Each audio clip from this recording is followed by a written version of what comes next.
जो जनरेशन आ रही है जो इस वक्त क्लास 12th में है वो बहुत खतरनाक एआई जनरेशन है, वो आर्टिफिशियल इंटेलिजेंस वाली, वो बहुत डेंजरस जनरेशन है। जो अभी लड़के 12th में है वो तो बहुत डेंजरस होते हैं, और वो सब जातिवाद और उनकी जनरेशन जब वो करने आई, मतलब 1934 का इलेक्शन बहुत अच्छा इलेक्शन हुआ हिंदुस्तान, शानदार लड़के बहुत। देखो अगर तुम्हें राजा बनने का सपना है तो थोड़ा सा अकेला रहना सीखो।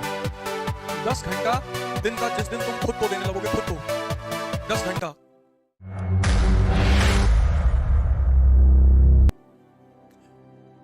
तुम देखो मैं क्लास लेता हूं कहीं भी, मैं अपना फोन अपने पास नहीं रखता, और अगर मैं फोन रखना शुरू कर दूं भाई साहब तो क्लास हो ही ना पाए। मैं वॉक करने आता हूं फोन लेके नहीं आता। फैजल भाई से पूछो, मैं पढ़ाऊंगा, ये फोन तुम्हारा सबसे बड़ा दुश्मन है, इसने तुमको इतना डिस्ट्रैक्शन दे दिया है, इतना, और तुमको उस बात का एहसास नहीं हो रहा। कभी बहुत इमरजेंसी आ गई मैंने फोन अंदर रख लिया, वरना मैं इतने दिन से मैं यहां पढ़ाने आता हूं, तुमने कभी नहीं देखा होगा कि मेरा फोन मेरे साथ रहा। क्लास में हूं तब तक फोन बाहर रहेगा।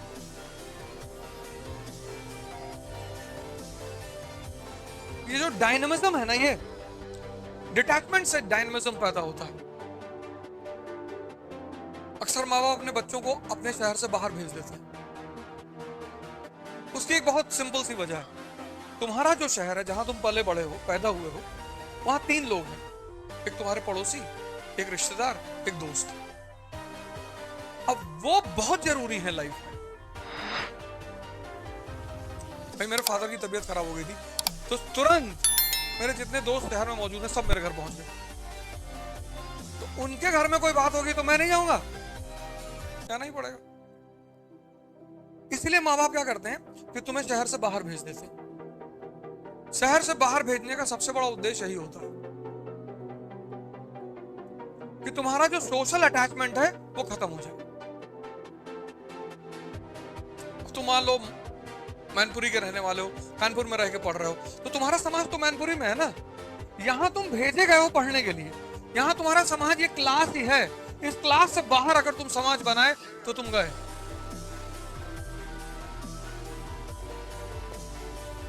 इसलिए जितने लोग शहर छोड़ के चले गए वो बाहर जाके बड़ा पैसा कमाए, बहुत नाम कमाए। मेरे गांव में एक लड़का है, 8th 9th में भाग गया था बंबई, और आज की डेट में मेरे शहर का सबसे अमीर आदमी है। एक फ्लैट नहीं, एक फ्लोर रखा है सिर्फ गोंडा वालों के लिए। एक गाड़ी, एक ड्राइवर मुंबई में कि गोंडा के लोग आए तो भैया इनको घुमाओ, समंदर दिखाओ ले आके, और बीच में जाए तो धक्का भी दे देना।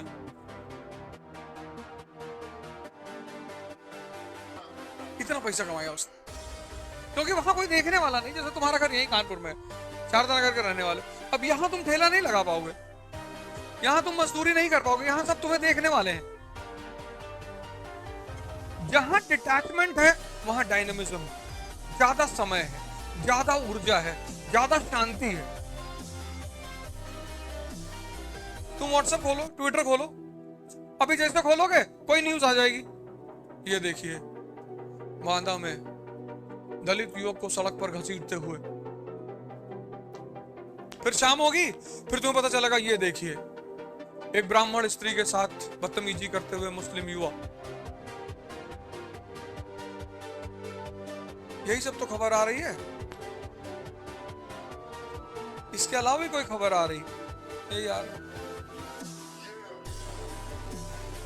आज राहुल जी ट्रेन के जनरल डिब्बे में सफर कर रहे हैं। 24 का इलेक्शन भी तो आ रहा है? हाँ खुली वाला, हमें लगा पिक्चर बना रहे हैं, पहले हमें यही लगा कि किसी फिल्म की शूटिंग वूटिंग चल रही शायद।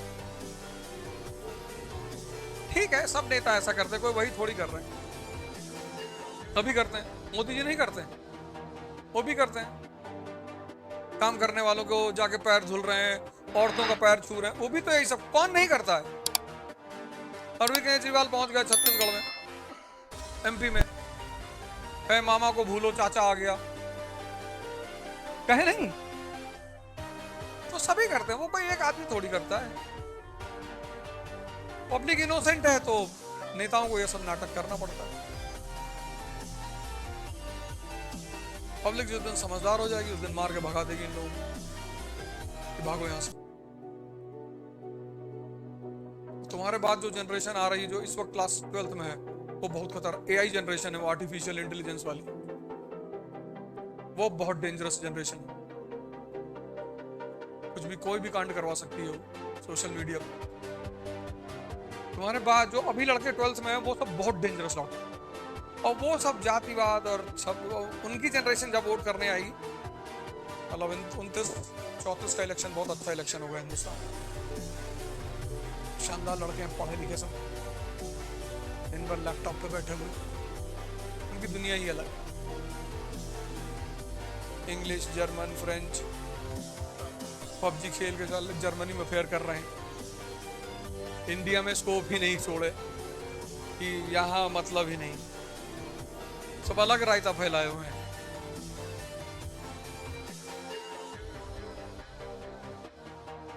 एक किताब है, मैंने कम से कम उसको 20 बार पढ़ा होगा, फिर लेकर आए, और इतनी जबरदस्त किताब है वर्ल्ड हिस्ट्री पे, बहुत जबरदस्त।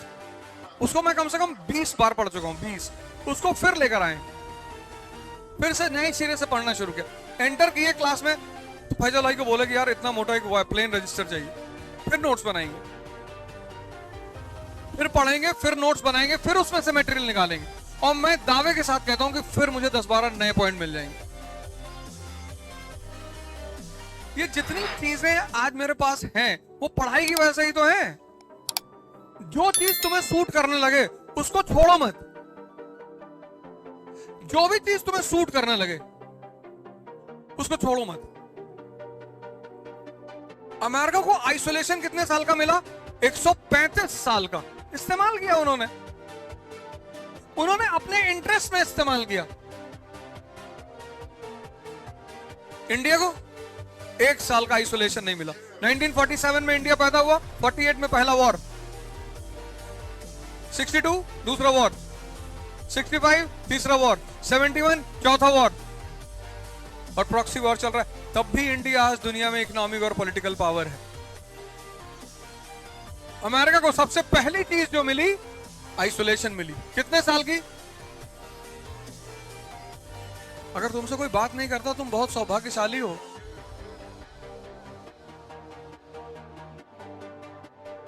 क्योंकि इस खेल में पढ़ना तो सिर्फ 7-8 घंटे है। दिल्ली से इलाहाबाद 200 रुपए की टिकट है जनरल की। किसी भी ट्रेन में बैठो जनरल में 200 रुपए की टिकट है, और एसी फर्स्ट क्लास की टिकट है 3000 रुपए की। और हवाई जहाज में बैठ के आओ तो 8000 रुपए की। तो वो जो 3000 रुपए ले रहा है ना 200 के बदले, वो तुमको आइसोलेशन दे रहा है 12 घंटे का। उस 12 घंटे में तुम अपने कूपे में बैठकर अपना काम कर सकते हो, पढ़ सकते हो, कुछ अपने लिए कर सकते हो। तुम जनरल क्लास में नहीं बैठ सकते। यहां से लंदन का टिकट इकोनॉमी क्लास का 50,000, 60, एमिरेट से चले जाओगे 80, बिजनेस क्लास 2 लाख रुपए का। वो तुम्हें 10 घंटे का आइसोलेशन देता है। ये चीज तुम सीखो। अगर तुम्हें राजा बनने का सपना है तो थोड़ा सा अकेला रहना सीखो। 10 घंटा दिन का जिस दिन तुम खुद को देने लगोगे, खुद को 10 घंटा, 6 महीने के अंदर तुम्हारी तकदीर बदल जाएगी। जो आदमी को भगवान बनाने की क्षमता रखता है, तुम देखो जो लोग तपस्वी हैं, साधना करते हैं, वो हमेशा एकांत खोजते हैं।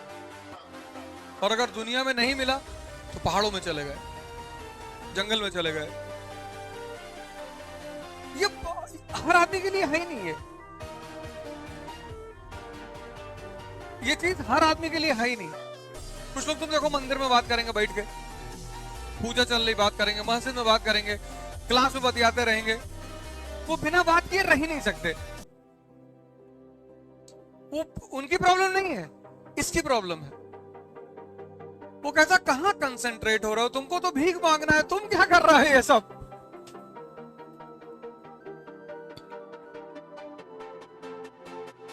नहीं, मैं तो एग्जांपल दे रहा हूं।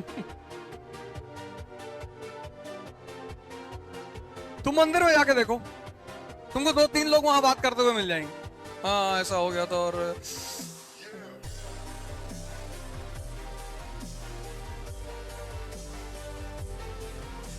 ये सब आदमी के लिए है ही नहीं। आइसोलेशन का मतलब यह है कि तुम कुछ सोच रहे हो, कुछ क्रिएट कर रहे हो, कुछ करने का प्रयास कर रहे हो, जहां तुम अपने आप को इस्तेमाल करने की क्षमता नहीं रखते, तुम्हें दूसरा आदमी चाहिए। दूसरा मतलब समय काटना, क्योंकि जिसको भी क्रिएशन करना है वो तो अकेले रहेगा। पढ़ना है, सोचना। अकेले का मतलब ये नहीं है कि आप सारे समाज से झगड़ा कर लें, समाज के साथ रहें, उधार मांगते रहें सबसे, कोई आपसे वैसे ही नहीं मिलेगा। हमसे कोई ज्यादा मिल लेता है, मैं उससे पैसा मांग लेता हूं कि यार 10 लाख रुपया दे दो, वो उसके बाद आता ही नहीं। बहुत सही रास्ता खोजा मैंने, हमसे 2 बार से ज्यादा कोई मिला, मैं सीधे कहता हूं यार 10 लाख रुपया दे दो यार। फिर सोचो 10-12 लोग दे दे तो अमेरिका टहला है, क्योंकि वापस तो करना है नहीं। जिसका लेना कभी न देना।